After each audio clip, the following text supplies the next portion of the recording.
In the former Yugoslavia, Bosnian Serbs were besieging the Muslim town of Srebrenica in a frenzy of ethnic cleansing, and I was disgusted by the failure of the United Nations to intervene or even protect a Muslim population. In the shadow of these events, I hosted 12 presidents and prime ministers at the White House who had come to Washington for the dedication of the Holocaust Museum on April 22nd. Some of the visiting leaders were pressuring the United States to get more involved in the UN effort to stop the slaughter in Bosnia. The most eloquent messenger of this viewpoint was Elie Wiesel, who delivered an impassioned speech about Bosnia at the museum dedication. Wiesel, a Nazi death camp survivor and winner of the Nobel Peace Prize, turned to Bill and said, "Mr. President, I have been in the former Yugoslavia. I cannot sleep since what I have seen. As a Jew, I am saying that. We must do something to stop the bloodshed in that country." Sitting in the gray drizzle, I agreed with Ellie's words, because I was convinced that the only way to stop the genocide in Bosnia was through selective airstrikes against Serbian targets. The State Department had asked me to go as an emissary to Bosnia-Herzegovina to reinforce the importance of the Dayton Peace Accords, which had been signed in November.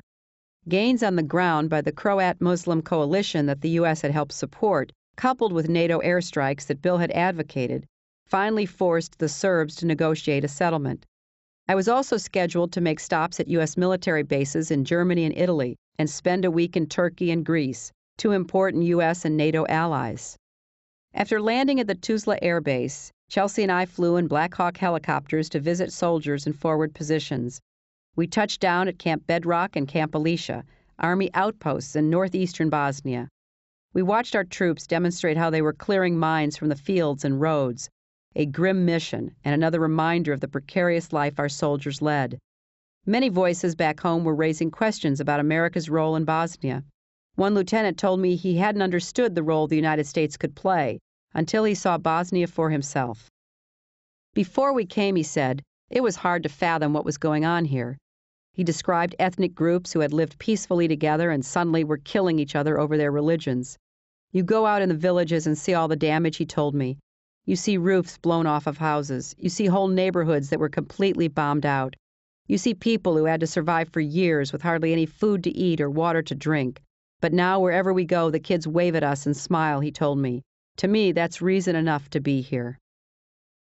I arrived back in Washington on the last day of March, physically tired but filled with information and impressions to share with Bill. The problems I saw made the ongoing sagas in Washington seem small and inconsequential. And the sagas continued. I had this, I'm sure that you've had it so many times in these campaigns where, going to Bosnia in itself is enough to start to talk about your credentials as regards to foreign policy. Why? She pointed out it is a war zone. She was the first lady since Eleanor Roosevelt to do that, but she remembered the circumstances differently. Right.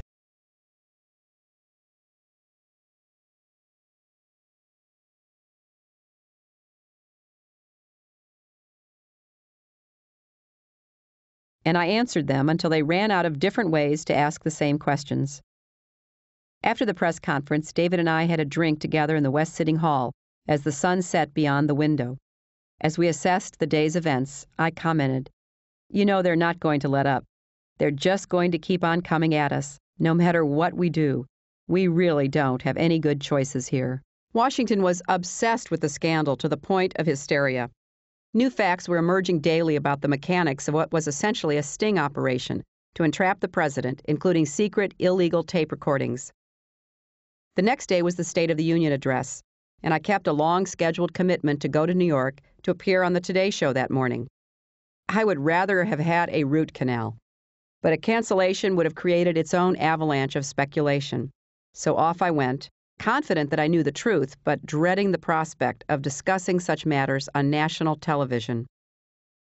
Matt Lauer was hosting the show that morning without Katie Couric, whose husband had tragically lost his battle with colon cancer 3 days earlier. I took a seat across from Matt, and immediately following the 7 o'clock news, he began the interview. There has been one question on the minds of people in this country, Mrs. Clinton, lately. And that is, what is the exact nature of the relationship between your husband and Monica Lewinsky? Has he described the relationship in detail to you? I answered, well, we've talked at great length, and I think as this matter unfolds, the entire country will have more information. but we're right in the middle of a rather vigorous feeding frenzy right now, and people are saying all kinds of things and putting out rumor and innuendo. Lauer mentioned how our friend James Carville had described the situation as a war between the president and Kenneth Starr.